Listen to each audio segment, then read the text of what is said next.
Deveres intransferíveis, cada qual tem o seu, com o fim de servir de depuração para a alma. Na maioria das vezes não são os deveres agradáveis de cumprir, podem ser sumamente pesados, difíceis, estafantes, que exijam uma dose forte de sacrifício, de renúncia e de resignação.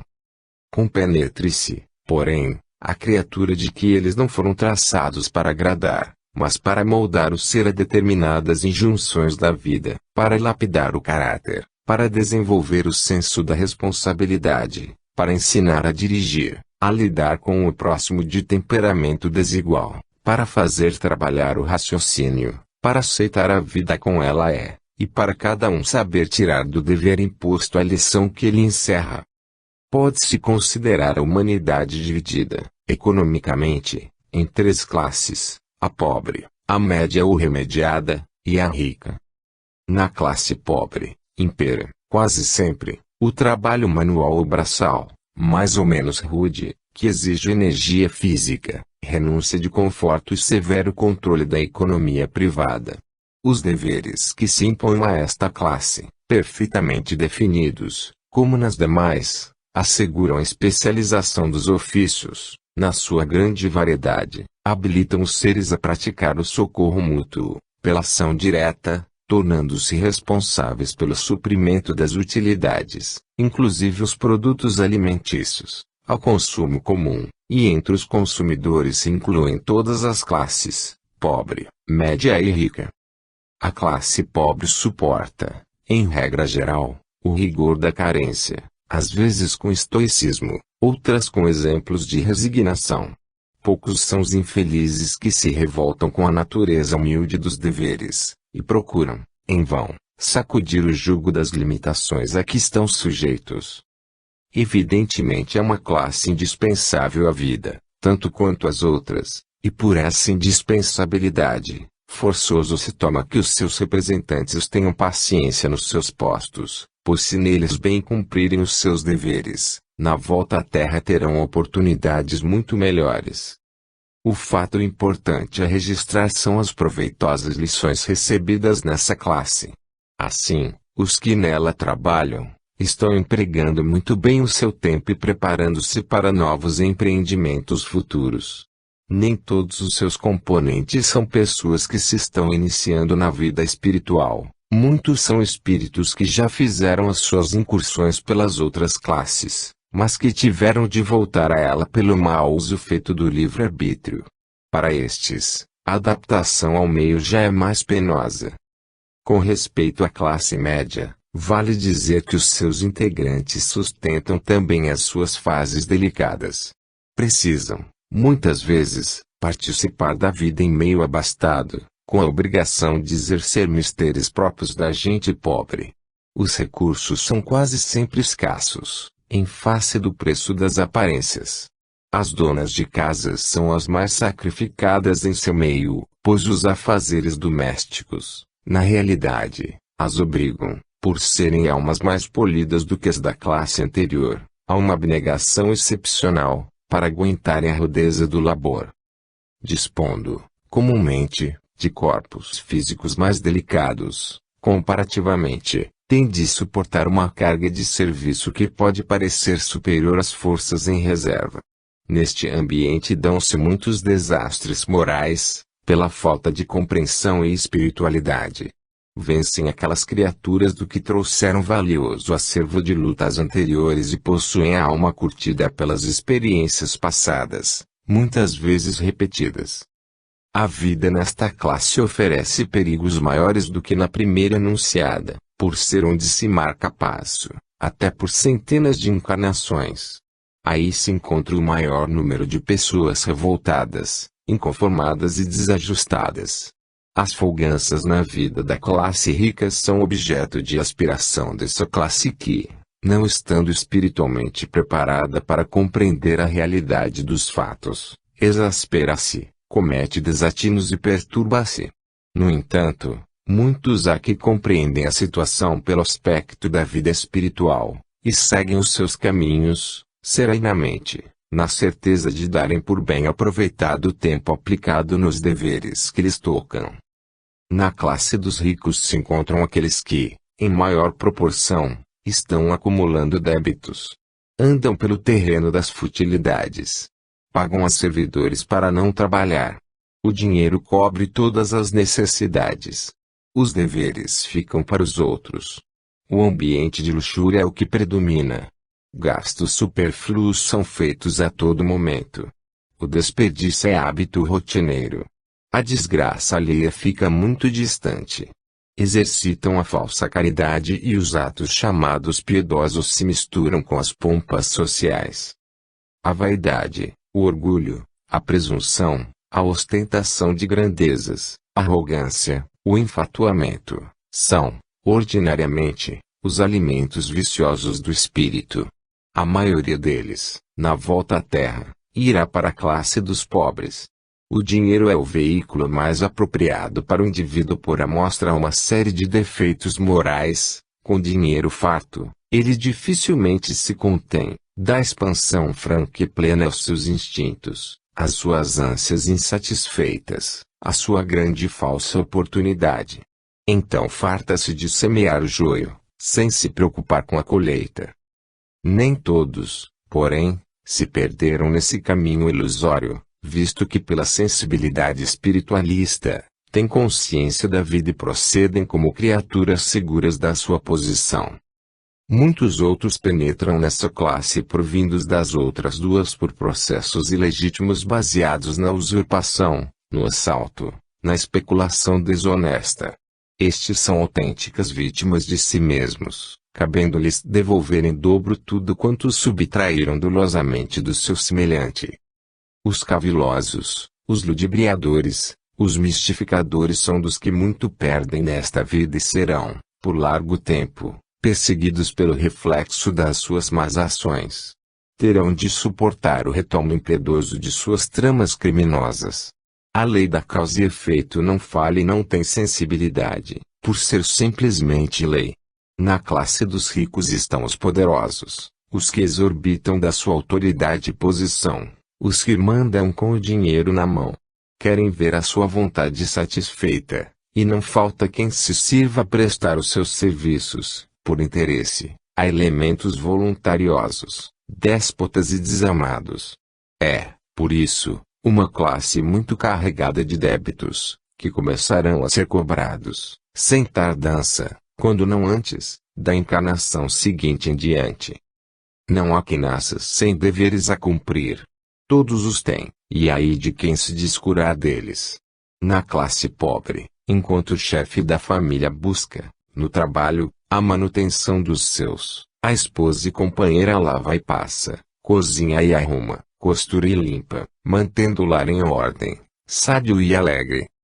Na classe média, a dona da casa, embora mais aliviada dos serviços pesados, tem as mesmas obrigações e deveres, mas se esmerando na educação dos filhos. Na classe rica, tem a dona da casa a liderança de todos os serviços, controlando e dirigindo os afazeres dos serventes, mantendo bem conservados os pertences, zelando pela economia dos gastos, pela boa aplicação dos recursos, pela alimentação adequada e sobretudo pela mais completa educação e instrução dos filhos. Essa tarefa das mães ricas é de grande responsabilidade, pois não lhes faltam os meios, que as das outras classes não têm, para preparar os homens e mulheres de amanhã, para quem passam os cargos ou as posições de maior relevo. Os espíritos que encarnam com o fim de se elevarem, depois, acima do meio, para realizarem algo de extraordinário, missionariamente, podem nascer na classe que bem entendam, porque por si mesmos se elevarão ao ponto que desejarem. São almas possuidoras de rico manancial de força de vontade, inteligência e energia, que não terão dificuldade em erguer-se à sua própria custa. A maioria, porém, precisa do preparo inicial dado pelos pais, especialmente pela mãe, que com eles convive mais de perto, auscultando-lhes as tendências e aptidões para cultivá-las, ao serviço do bem. As mulheres e, principalmente, as mães, têm um papel importantíssimo na vida, em nada inferior aos dos homens. Estes devem muito das suas realizações às mulheres, com quem participam da vida, sejam mães, sejam esposas.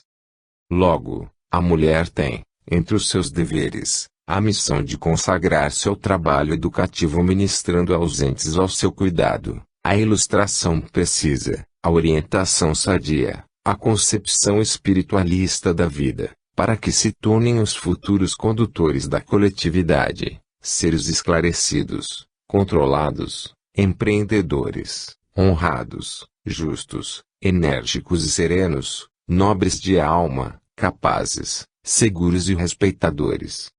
Os homens, no cumprimento normal dos seus deveres, devem dar o exemplo de operosidade, de retidão, de esmero, de esforço, de dedicação, de honestidade e de disciplina, num sistema de colaboração e entendimento, para que os resultados sejam sempre os melhores. Os deveres não devem ser tomados como uma imposição forçada, antes precisam ser compreendidos como um prêmio conferido ao direito de viver. Os que se eximem, por conta própria, de tomar conhecimento dos seus deveres, deixando-os por fazer, cometem falta grave, pela qual responderão mais cedo ou mais tarde. Os animais inferiores cumprem, instintivamente, os seus deveres. Os que estudam a vida das abelhas e das formigas, fornecem pormenores abundantes sobre a maneira pela qual, no seu trabalho organizado e eficiente, cumprem os seus deveres. Os cães, segundo as raças, cumprem, de várias maneiras, as suas obrigações, seja o São Bernardo, salvando vidas, seja o policial, dando caça aos criminosos, o pastor ou o guarda, todos cumprem as suas tarefas. Ora se, de maneira rudimentar, o dever já se esboça nessa classe animal, mais nítido, desenvolvido, bem especificado, há de apresentar-se o senso do dever no homem. Numa fábrica, numa usina, num escritório, numa empresa, numa companhia, que prejuízo pode causar o displicente que descumpre os seus deveres? Em nenhuma atividade é tolerado o indivíduo irresponsável.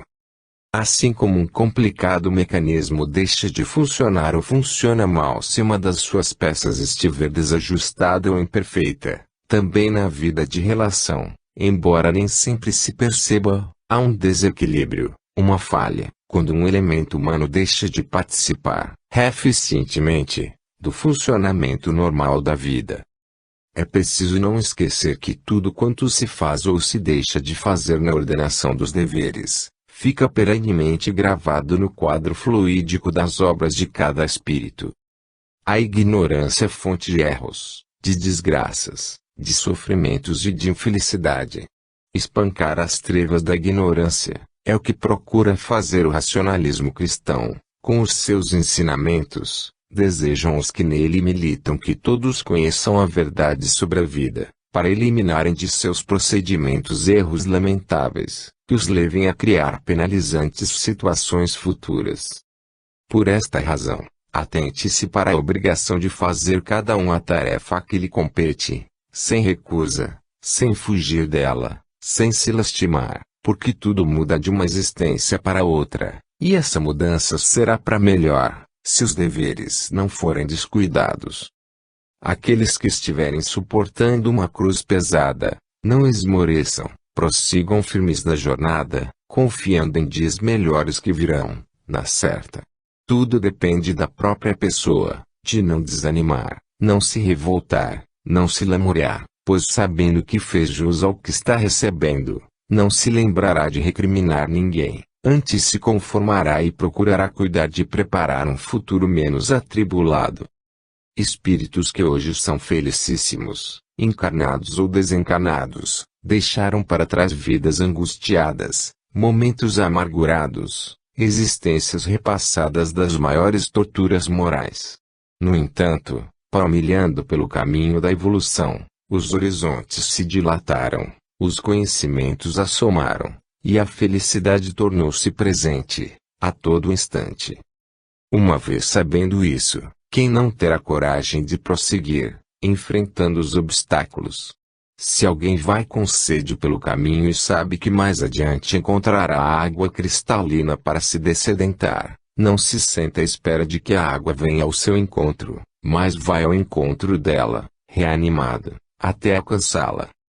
Assim também na vida espiritual todas as almas têm sede de saber, de conhecer a verdade, de encontrar a felicidade, e ao invés de interromper a marcha à espera de que caiam do céu os objetos dos seus anseios, seguem a sua jornada, valorosamente, na certeza de que indo pela senda da honra e do dever, sob a tocha da espiritualidade, hão de encontrar o que aspiram, e regozijar-se da sua conquista. O objetivo da vida não é estar a criatura a passar pelas mais duras provas da dor. A vida tem um fim superior e edificante, ao qual todos devem procurar atingir o mais depressa possível. E depressa, quer dizer não fazer em 10.000 anos, por hipótese, o que poderá fazer apenas em 1.000. Trata-se de economizar 9.000 anos de vidas torturadas. O caminho está assegurado para aqueles que desejarem segui-lo. Depende de cada um querer livrar-se de mentalidade entorpecida pelas seduções mundanas. A verdadeira vida é espiritual, visto que todos são espíritos, embora encarnados, enquanto que a matéria é ilusória, passageira, de duração relativamente efêmera e de valor secundário. Saiba-se diferenciar a vida espiritual da material, e tenha-se por certo que o fiel cumprimento dos deveres terrenos repercute no desenvolvimento espiritual. O ser, na sua formação espiritual, está fadado a usufruir de todas as satisfações e alegrias da vida, num estado vibratório de tal modo superiorizado, que nenhuma vibração inferior, como a de tristeza, de amargura, de sofrimento, de angústia, de preocupação, de dúvida e de desespero pode atingir, por falta absoluta de sincronização. Esse é o estado que todos precisam alcançar, e só assim se pode compreender a vida no seu aspecto eterno. Os seres, no mundo terra, estão sendo polidos, limados, brunidos, amoldados, plasmados, para tomarem a forma perfeita que lhes compete e a que têm direito. Essas operações doem, sentindo-se o indivíduo, figurativamente, ralado, moído, cinzelado, comprimido, para que o fim possa ser consumado. O que importa é que não sejam criadas dificuldades a essas operações, furtando-se a criatura a submeter-se a elas. Evitem-nas, no entanto, de maneira simples, fazendo bom uso do livre-arbítrio, dando ouvidos à voz da consciência ao cumprir os seus deveres, ao desejar encontrar a verdade, com sinceridade, sem prevenções descabidas, sem pirronismo doentio, sem querer sustentar falsas posições e falsos pontos de vista, só para alimentar vaidade, defender interesses subalternos, entregar-se a crendices rendosas e saturar-se de enganosas visões mundanas, refletidas pela inalação do ópio embriagante dessas absorventes e atraentes seduções. Na classificação dos deveres que tocam a cada um, já estão incluídas as escalas de ascensão aos postos administrativos que devem ser ocupados com a razão clarividente de quem faz um trabalho, conscientemente, não para exaltar-se com ele, mas para dignificá-lo e enaltecê-lo. Em qualquer posto, o indivíduo precisa conservar a simplicidade, a singeleza, a expressão solidária e fraternal, visto que a confiança do astral superior só recai naqueles que souberem manifestar a compreensão espiritualista nos seus atos e pensamentos. A ascensão aos postos chaves de direção de determinados indivíduos, astralmente preparados para isso, nem sempre se confirma, em face de interposições, diante da interferência do livre-arbítrio e pela quebra na uniformidade do cumprimento dos deveres. Esses perdem a confiança e o apoio do astral superior por efeito de compromissos traídos, por fraqueza moral ou por se deixarem arrastar pelas forças inferiores. Aqueles que trazem a incumbência de missões mais destacadas, estudaram-nas em seus mundos, antes de encarnar, para contornar os riscos a que se iriam expor na Terra, de modo que os que vêm errando não foram apanhados de surpresa no torvelinho da vida, mas deixaram-se vencer pelas tentações, afogando-se, conscientemente, no mar das seduções. Não fosse essa queda dos homens, acontecimento tão comum, com evidente mutilação dos deveres, o mundo seria outro e a geração presente poderia prevalecer-se dos recursos espirituais para lograr uma vida de bem-aventurança, de equilíbrio, de confraternização e de felicidade. 19. A maledicência.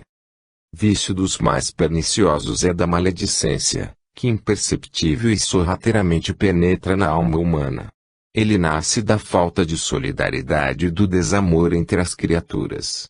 A ausência de uma boa ocupação é também causa predisponente. A pobreza de assunto conduz à conversação ociosa, que vai da futilidade à maledicência. A vibração mental que emite a maledicência produz uma forma de pensamento derrotista, cuja influência poderá atingir a vítima descuidada, por ser o pensamento uma força poderosa.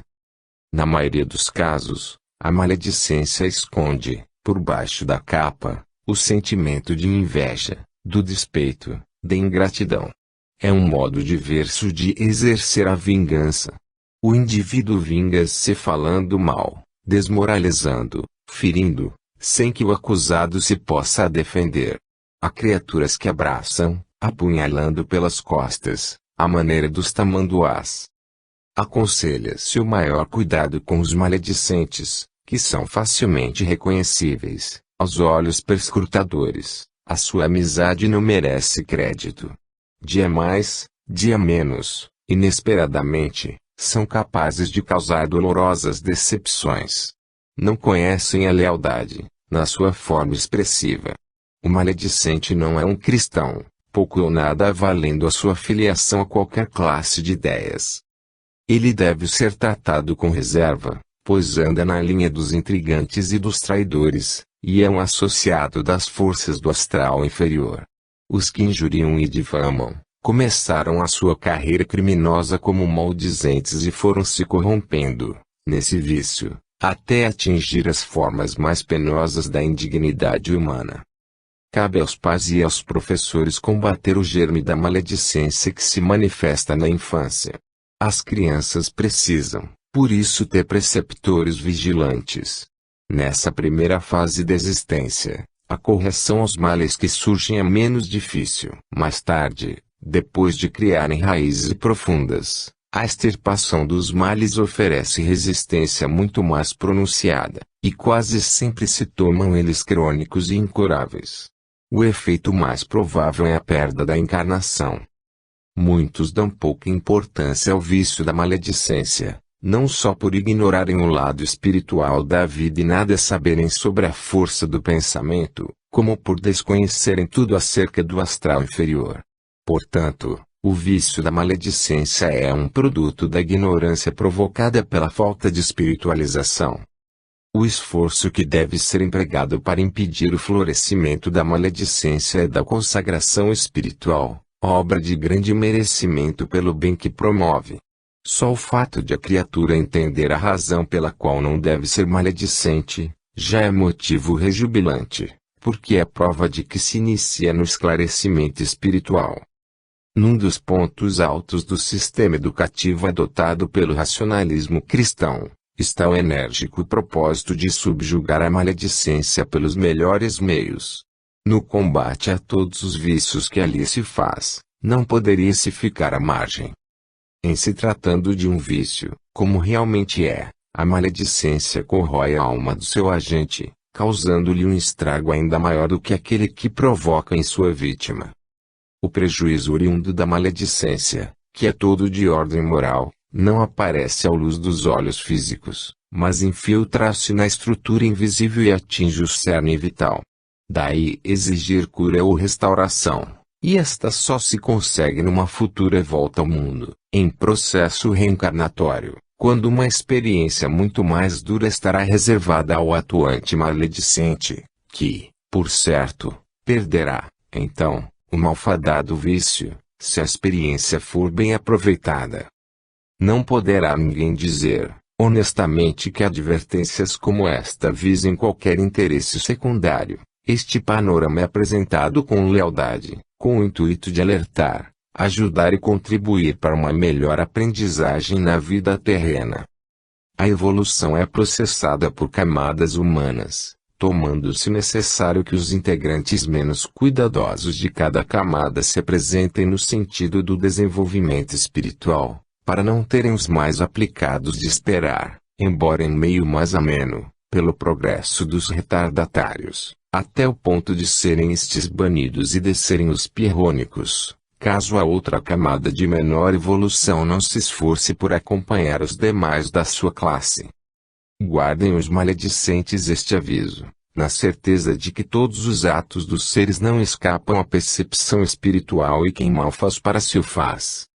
Os que mal procedem estão sujeitos aos mais cruéis sofrimentos, sem que as suas lamentações produzam a menor influência na sequência dos fatos pré-estabelecidos. A situação moral dos maledicentes é muito mais grave do que aparentemente pode ser considerada, em face do que deve esse vício ser encarado com o rigor de uma repulsa formal. 20. A hierarquia. A hierarquia espiritual é um derivativo da sistemática da evolução. Há 33 planos de evolução, dos quais faz parte o planeta Terra. Os espíritos que fazem a sua evolução na dependência da reencarnação neste mundo físico, pertencem aos primeiros planos, e os que processam o seu desenvolvimento espiritual independentemente de estágios terrenos, distribuem-se pelos demais. Há então, com tal divisão, 33 graus de hierarquia espiritual, que correspondem, exatamente, aos 33 planos mencionados. Esses planos são esferas concêntricas, envolventes, sucessivamente, que conservam um grau de distância entre si. No primeiro plano, estão os espíritos desencarnados de menor visão espiritual, que se sentem muito ligados à vida material. Os seus corpos astrais são densos, de acordo com a constituição do seu próprio plano, e a vida ali assemelha-se à terrena, com ligeiras variações. As suas crenças são, como aqui na Terra, igualmente materializadas, sendo auxiliados no preparo para a reencarnação por espíritos mais adiantados, de planos mais elevados, que ali prestam serviço. No segundo plano a matéria é mais diáfana, e assim vai ela ficando cada vez mais tênue, de plano em plano, até o 33, onde se encontram os espíritos de luz puríssima, da natureza de Jesus. Os espíritos do primeiro plano a ninguém podem esclarecer em face dos minguados recursos que possuem, enquanto que os do segundo plano já podem prestar concurso espiritual ao primeiro, e assim por diante. Da escala ascensional, até a última, os espíritos têm ação esclarecedora sobre todos aqueles que se encontrem nos planos abaixo do seu. Nesse encadeamento não faltam elementos para ensinar nem aprender. Todos os planos contêm numerosos espíritos que emprestam auxílio aos que estão abaixo, e recebem recursos dos que estão acima. Assim são todos assistidos, beneficiados e esclarecidos de conformidade com a sua capacidade de apreensão, e preparados, convenientemente, para a reencarnação, conforme o caso. Todos obedecem a essa hierarquia espiritual sem o menor constrangimento, pois ninguém põe em dúvida que o espírito do plano acima do seu esteja realmente mais capacitado, porque essa promoção de um plano para o outro imediatamente superior, não é feita, como aqui na Terra, às vezes, por apadrinhamento, mas por uma realização espiritual, em que a estrutura individual adquire uma vibração condizente com a do plano acima do seu. Esse esforço consiste em viver honradamente, procurando desenvolver os atributos espirituais latentes por meio de uma conduta retilínea e de um viver sadio, operoso, compenetrado, consciente, proveitoso, humano, justo, equilibrado, compreensivo e construtivo. O espaço que envolve a superfície da Terra é o que se denomina astral inferior, também a hierarquia exercida pelos chefes e falanges. A hierarquia neste mundo difere, consideravelmente, da dos planos astrais. Aqui não se conhece a que plano cada qual pertence, e não raro indivíduos de planos inferiores são chefes de outros de planos mais elevados. Esta hierarquia terrena obedece a outro fim, qual seja o de resgatar faltas cometidas nas encarnações anteriores. Na realidade, é quase sempre um sofrimento para a alma ter de cumprir uma ordem quase absurda, contraproducente, transmitida por um ser menos esclarecido, mas poderoso, em função do dinheiro ou da posição social. Misturam-se aqui criaturas da série reencarnante dos primeiros planos, para aprenderem a ser simples, obedientes, disciplinadas, respeitadoras, conformadas, renunciantes e submissas. Cada qual precisa aceitar a sua condição sem revolta, sem protesto, sem se lamuriar, muito embora lute para melhorar a sua situação. Mas se a mudança retardar ou não se fizer tão completa como desejada, não deve isso ser motivo para desânimo, para increpar contra ninguém, para atribuir a terceiros, como é comum, a causa dos seus sofrimentos. Esses terceiros podem ser instrumentos, mas não a causa. Cada qual recebe de acordo com o seu merecimento. As dificuldades, as lutas, os sofrimentos, são acidentes da vida necessários ao desenvolvimento espiritual e ao anulamento dos débitos pessoais. A hierarquia faz parte da organização da vida, tanto espiritual como material. Por isso não pode haver independência absoluta no caminho da evolução, porque, pela hierarquia, todos estão ligados e recebem instruções ou ficam jungidos em posições próprias da existência. Ela tem de ser respeitada e reconhecida, muito embora muitos pareçam deslocados na posição que ocupam ou que por ela estejam favorecidos, mas o certo é que estão plantando naqueles postos para colherem depois, e é nessa colheita que receberão as lições de que mais necessitam. Todos, de um modo geral, já fizeram mau uso da sua hierarquia e sofrem, por isso, aquilo que outros sofreram ontem, e ainda o que os outros sofrerão amanhã. As lições são semelhantes, igualmente distribuídas e aplicadas, razão pela qual vale a pena serem as criaturas conformadas e compreensivas, certas de que não existem, nem existirão, injustiças na direção do universo, em que os seres se encontram e vivem.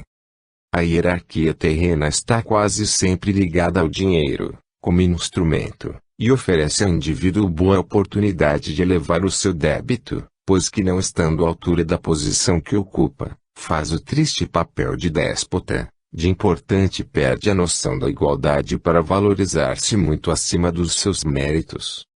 Mas para a criatura lançar para fora as mazelas que tem escondidas na alma, é preciso dar-lhe oportunidade para evitar que fiquem incrustadas lá dentro e, com isso, retida a marcha da evolução. Este é um mundo escola, penoso, portanto, o que as criaturas têm de lavar a roupa usada, mal cheirosa, e converter o mal em bem.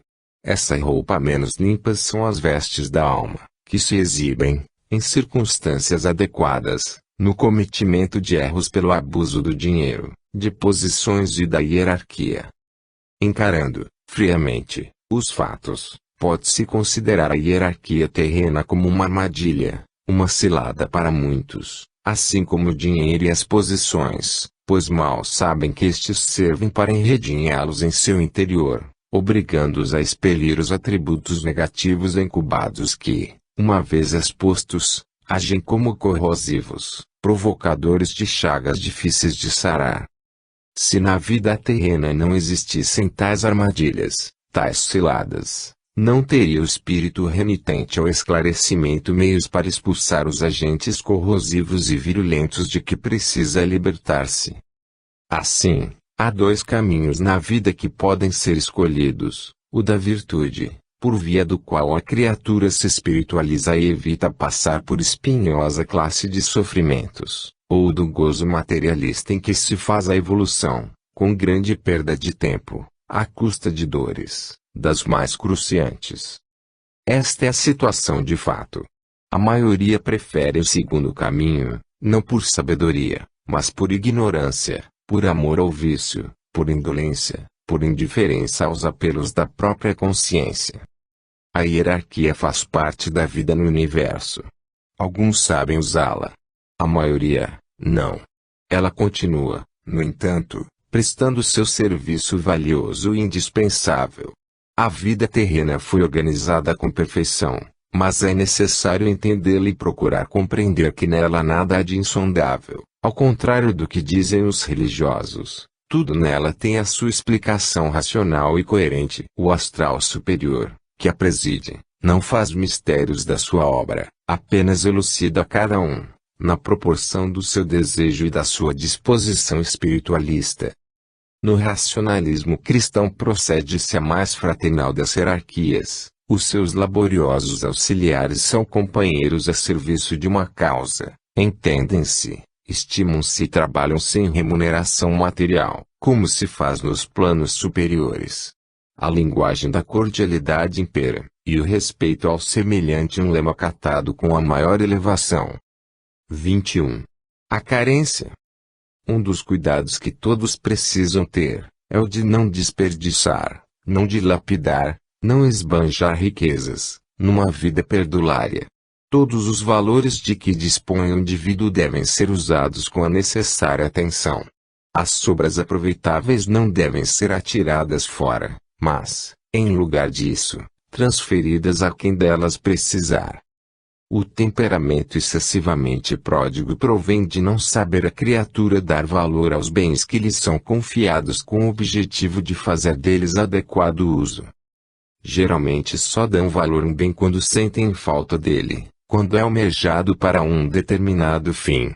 Quanto mais difícil for a sua aquisição, maior deverá ser o valor que há de representar. Por aí se vê que a maneira de fazer-se com que cada um estime o que possui, pela sua utilidade, e não o despreze, é estabelecer a situação de carência. Os que vivem, presentemente, nesse estado, sem conseguir sair dele, apesar dos esforços empregados, são aqueles que, num passado próximo ou distante, foram insensatos, esbanjadores. Assim também os perdulários de hoje serão os carentes de amanhã. Os valores materiais não pertencem ao indivíduo. A eles chegam, por empréstimo, no correr da existência terrena. São parte integrante do mundo. Amanhã esses mesmos bens passarão a outras mãos, e assim por diante sucessivamente. Eles têm as suas funções, o seu emprego certo, e devem ser aplicados segundo essa natureza. Dar-lhes um curso contrário, em que se revele mau aproveitamento, é demonstrar-se um certo nível de inconsciência. É indispensável que este aspecto da vida seja considerado atentamente. Na lei das consequências, tal procedimento tem o seu registro bem marcado. Por outro lado, deve o indivíduo não se tomar avaro, mesquinho e egoísta, a ponto de armazenar as sobras não utilizáveis, pelo prazer doentio de vê-las acumuladas. A virtude está a meia distância dos extremos, razão por que todos devem procurar esse louvável meio termo para nele orientar a sua conduta. Nunca se deverão menosprezar os que se encontram em estado lastimável de carência, pois que a dor deve sempre inspirar compreensão e respeito. Os que andam por aí levando a vida folgada, não estão com os débitos de encarnações pretéritas resgatados. Muitas vezes, essa existência desatribulada é para se desafogarem, um pouco, das outras consumidas sob peso de terríveis provas. Depois desse lapso de relativo repouso em uma vida terrena de certo modo amena, nova série de tributos pode ser exigida, para completar o resgate de suas cargas armazenadas. A criatura mal orientada e com a alma impregnada de maus instintos, pode praticar, em uma encarnação, malhas que levem muitas vidas terrenas a propiciar-lhe o resgate. Os meios mais apropriados para formar débitos são os da riqueza e da folgança, e os melhor indicados para o pagamento deles são, especialmente, os da carência, com a sua pluralidade de acessórias modalidades. Neste mundo escola em que se faz aprendizagem espiritualista à custa dos mais dolorosos recursos, é a carência a condição mais empregada para fazer surtir os efeitos desejados. Pela carência a criatura aprende a ser humilde, a dar valor à recompensa, apurar o sentido da gratidão, aplicar, racionalmente, os bens de que dispuser, e predispõe, com isso, a sua alma a elevar-se, a ir ao encontro de regiões de mais pura vibração espiritual. Não deve ser esquecido que o mundo foi preparado para que as almas nele encarnadas encontrem todas as possibilidades de colher experiências justas e adequadas aos seus casos. A carência oferece uma profusão de combinações articuladas no sentido de dar a cada um a oportunidade de curar a sua chaga com o bisturi cauterizador. O racionalismo cristão não faz o impossível para livrar da carência os que precisam dela, mas concede o benefício de conduzir o indivíduo, pelo esclarecimento, a não precisar passar por essa dura prova no futuro, como consequência da vida que levar durante a sua realização espiritual. 22. O trabalho. É máxima corrente que a ociosidade é mãe de todos os vícios. Daí poder-se considerar o trabalho como uma necessidade higiênica. Trabalhar é viver. Na realidade, sentindo e observando o movimento contínuo do universo, não é difícil concluir que o trabalho e a vida se situam paralelamente.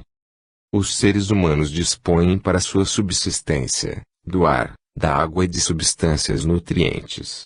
O ar nada custa, pela água paga-se, apenas, a sua adoção, mas os alimentos têm de ser pagos e consomem uma parcela importante do orçamento doméstico.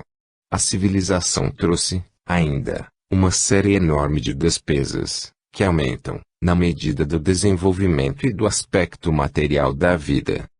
Tal sistema obriga a trabalhar, mesmo os que não amam o trabalho. Os que se furtarem a essa norma, sofrerão as consequências, pois a inteligência universal não cessa um instante de trabalhar para manter a sua organização sideral e cósmica em pleno funcionamento, do mesmo modo as suas partículas, representadas pelos indivíduos, terão de ser ativas, operosas, diligentes, e hão de conservar-se, forçosamente, em contínua vibração. Durante o sono, é a matéria que descansa, que se refaz dos desgastes físicos produzidos pela ação das toxinas, mas o espírito, que nessa ocasião se afasta do corpo denso material, permanece alerta, vigilante, sem necessidade de repouso. O trabalho é uma dádiva da natureza que habilita o ser a praticar o bem, a beneficiar o próximo, a concorrer para o progresso geral. O trabalho fortalece o espírito e o engrandece. É por meio dele que as criaturas produzem, amparam, constroem. A missão ou a tarefa é bem cumprida quando o trabalho é bem feito. Ele traz satisfação, alegria, contentamento.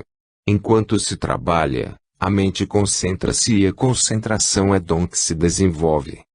É pelo trabalho que se adquire experiência, disciplina, senso de responsabilidade e se desperta a noção dos deveres. Ele nos dá paciência e tolerância, além do conceito da transigência, pela necessidade de harmonizar, acomodar interesses, de atender às conveniências de terceiros. Quem trabalha, frutifica, dá exemplos, ensina e prepara novos trabalhadores. Estes produzem a riqueza, o conforto, o bem-estar e as facilidades de comunicação entre os seres, para fins culturais, para os intercâmbios, para as regalias terrenas. Os que não trabalham são parasitas sociais, são elementos nocivos, espúrios da ordem geral. Sofrem de insatisfação, de tédio, de ceticismo, provocados pelo vazio interior. Esses, além de não ajudarem a puxar o carro da vida, são arrastados como peso morto. Não colaboram com a coletividade, apenas se servem dela. É uma condição penosa que se mantém pela falta de esclarecimento, de compreensão, de espiritualidade. O trabalho honesto é sempre honroso, seja de que natureza for. Ele é necessário e útil para a comunidade, que precisa que cada um se coloque no seu posto, conscientemente, na certeza de que está cumprindo tarefa de valor. Uns ganham menos, outros mais, na programação funcional das atividades, por ser indispensável estabelecer, na vida de relação, planos diferentes para diferentes mistérios, mas no fundo todos os trabalhos têm um valor intrínseco equivalente, do ponto de vista ideal. Naturalmente os trabalhos desonestos que produzem a alimentação de vícios e a corrupção, não estão incluídos nesta ordem. Nada adianta ao cientista tentar pôr em prática os seus conhecimentos, se ele não tiver quem lhe ponha em ordem os instrumentos, quem lhe faça as roupas, quem lhe prepare os alimentos. Como se vê, os tipos de trabalho estão na dependência uns dos outros, de onde ressalta a equivalência dos mesmos. A civilização cria uma falsa concepção com respeito aos ganhos, por via da qual os mais bem remunerados se julgam melhores do que os outros, na classificação do trabalho. Há, por certo, necessidade de chefes e subordinados, o que não significa, de modo algum, diminuição no alternado desempenho de cada um, pois o chefe nada teria que fazer se não dispusesse dos seus subordinados. Assim, o trabalho deve ser encarado com superioridade, de um plano elevado, sabendo-se que ele é tão necessário aos homens, como a luz do sol. Em cada setor de trabalho o indivíduo colhe determinadas experiências, havendo necessidade, portanto, com o correr das reencarnações, de variar de trabalho, o que se dá, realmente, com os sucessivos renascimentos, para que as experiências se multipliquem, se renovem e ampliem. Deste modo, com o tempo, elas se somam, apuram o adestramento, habilitam e aumentam a capacidade produtiva dos seres. Sem trabalho, tal desenvolvimento se torna impossível, razão por que tem ele de fazer parte integrante da vida. O trabalho, praticado com honestidade, lapida o caráter, enobrece as atitudes, desenvolve o fator confiança, revigora a força moral e torna o indivíduo respeitado no meio em que vive. É preciso ter amor ao trabalho, por ser ele um gerador de virtudes, um estimulante de iniciativas, um motivo de apreciação para os conviventes. A religião da humanidade deveria ser a religião do trabalho, que, bem cultivada, bem compreendida e executada, daria ao mundo mais êxito na formação espiritual dos povos, isto por ser o trabalho uma fonte permanente de inspirações, pelo seu paralelismo com a vida. O trabalho honesto, disciplinado, construtivo, proveitoso, é um dos lemas do racionalismo cristão, que vê nesse exercício um processo hábil de desenvolvimento da espiritualidade. Tudo quanto se fizer para promover o progresso espiritual, tem nessa doutrina o mais completo e seguro apoio. Ao contrário disso, nenhum endosso moral pode ela emprestar ao fomento do mercantilismo religioso, à materialidade dos procedimentos provenientes da ausência da consciência espiritualizada. O mundo não se salvará da desordem, da ruína moral, dos conchavos interesseiros, dos golpes da aventura, da exploração das massas, das guerras fratricidas geradas por países que se consideram cristãos, enquanto a espiritualidade não imperar no seio da humanidade, coisa que não tem podido realizar as religiões materialistas que se vangloriam dos seus milhões de adeptos. Esse estado anormal do mundo tem por princípio o trabalho empregado no mau sentido, quando os seus agentes, em lugar de ajustá-lo à organização sonora das vibrações astrais, prefere, animalizadamente deixar-se atrair pelo magnetismo terreno, tirar partido das confusões, locupletar-se do alheio, sem que as entidades religiosas, mal preparadas espiritualmente, disponham de meios para pôr cobro a semelhante situação. Falta nas religiões um código de princípios, em que apareça o trabalho colocado em primeiro plano, de modo que sintam todos os seus asseclas a verdadeira importância da sua aplicação racional na vida.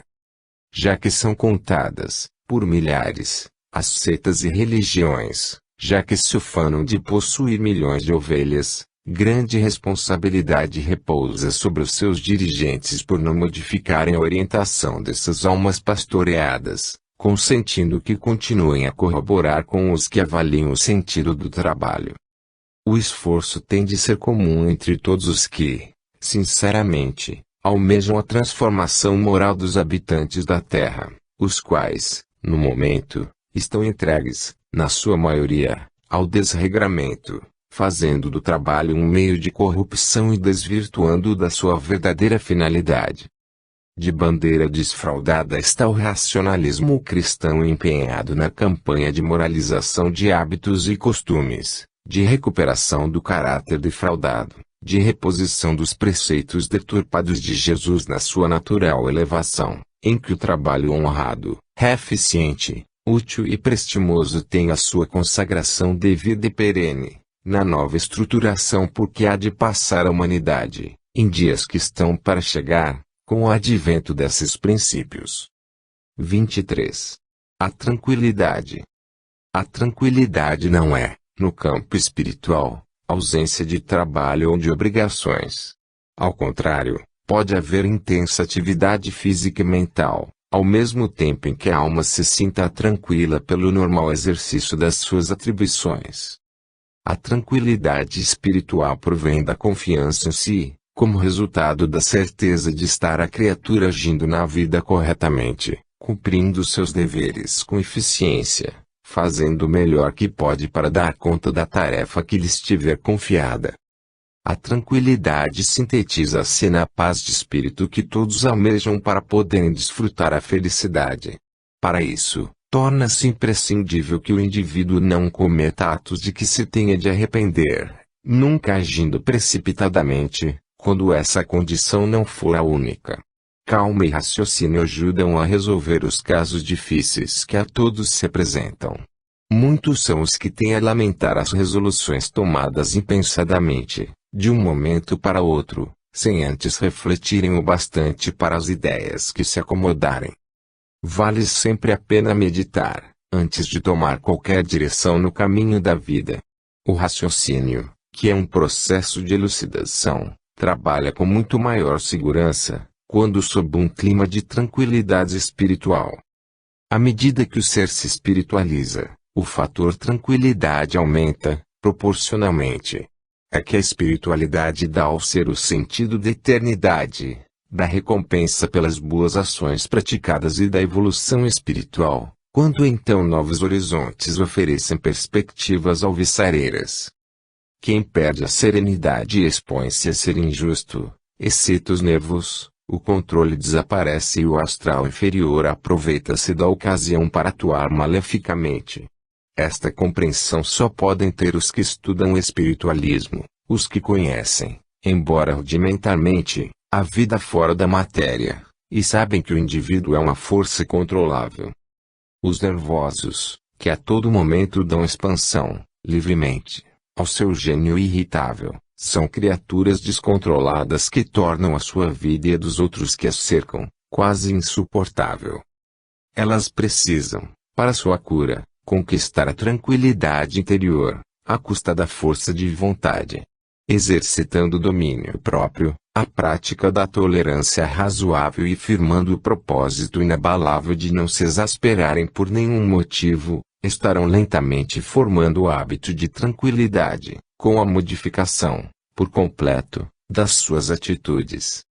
Sem esforço não se consegue nenhuma vitória, e todos os bens de natureza moral somente são adquiridos a poder de lutas decisivas. Assim, a conquista da tranquilidade ou da paz espiritual será atingida, se o ser a isso se dispuser, com verdadeiro ardor. Todos têm em suas almas o cabedal indispensável para se tornarem serenos, havendo necessidade de subjugar a indisciplina, que favorece o desenvolvimento de debilidades, já que a falta de domínio ou controle não passa de uma debilidade. Os débeis são presas fáceis do astral inferior. Compreendendo essa realidade, não há como poder justificar-se a falta de reação a tendências reveladoras, de desequilíbrios psíquicos, quando a criatura se abandona, indolentemente, ao descontrole dos nervos. O empenho em estabelecer-se um estado de tranquilidade espiritual deve ser alimentado por todas as criaturas, não para ficarem só no desejo, mas para entrarem, decididamente, em ação. Integrados todos os indivíduos nesse estado, o mundo mudará de aspecto e o reino da espiritualidade passará a ser, automaticamente, uma revelação natural. O alcance da tranquilidade é, pois, um problema de educação espiritual que precisa ser enfrentado e resolvido, merecendo todas as atenções daqueles que têm consciência da vida e desejam tirar dela os melhores resultados. 24. A negligência.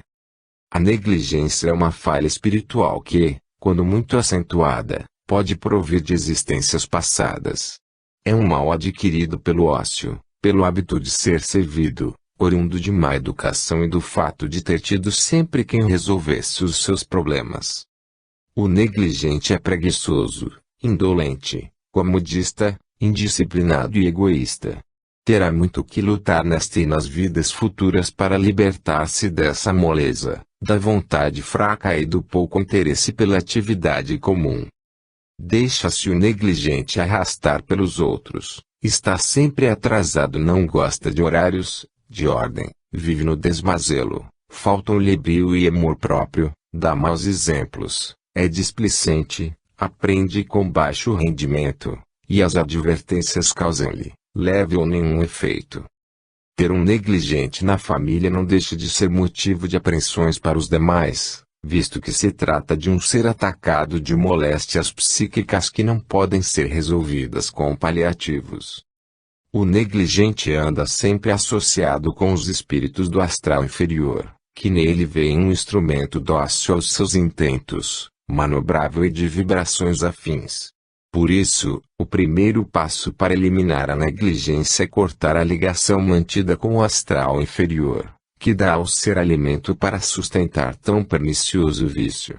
Desconhecer esse pormenor é revelar-se inibido de tomar a providência preliminar. O negligente é candidato à obsessão, dependente da corrente astral inferior que o cerca. Na melhor das hipóteses, não deixa de ser um perturbado, enquanto não reage, de motu próprio contra esse estado doente em que se encontra. A gravidade do mal é proporcional ao tempo contado, desde quando se originou, e aos vestígios desagregadores mais ou menos profundos produzidos pela ação dos espíritos inferiores. A negligência estabelece uma índole que a caracteriza, definidora do espírito. Modificar essa índole é obra ingente, que nem sempre se consegue numa só encarnação. Mas é preciso enfrentar o problema com energia e decisão, na certeza de que, quanto mais para diante, mais difícil a restauração. Muitos olham a negligência com despreocupação, parecendo-lhes um defeito de pouca importância. Grande engano.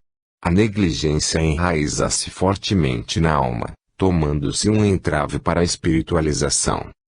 O negligente continua negligente, em potencial, depois da morte do corpo físico, porque o mal é da alma e não do corpo, e, uma vez no espaço, não será aproveitado como poderia ser, por causa dessa grave lacuna, restando-lhe, apenas, preparar a sua volta à Terra, o quanto antes, em meio propício ao combate ao mal.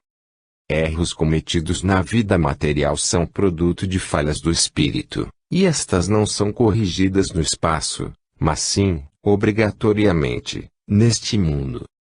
Alguns pensam que depois da desencarnação ficam perfeitos, angélicos, perdem todas as deficiências e se purificam. Nada disso acontece.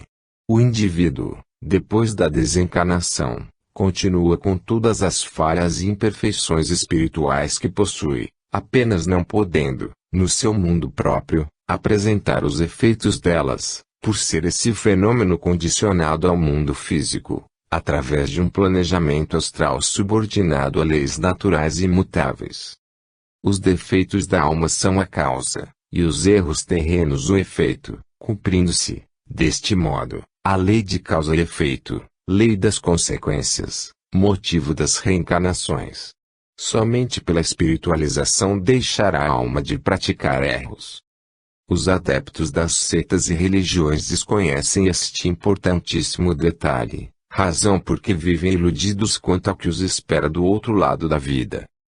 O racionalismo cristão não tem nenhum interesse em dizer uma coisa por outra, visto que a sua missão é a de espalhar a verdade acessível ao entendimento dos espíritos encarnados. Reconhecendo-se, pois, o negligente como um doente da alma, atingido pelo vício do ócio adquirido, por vezes,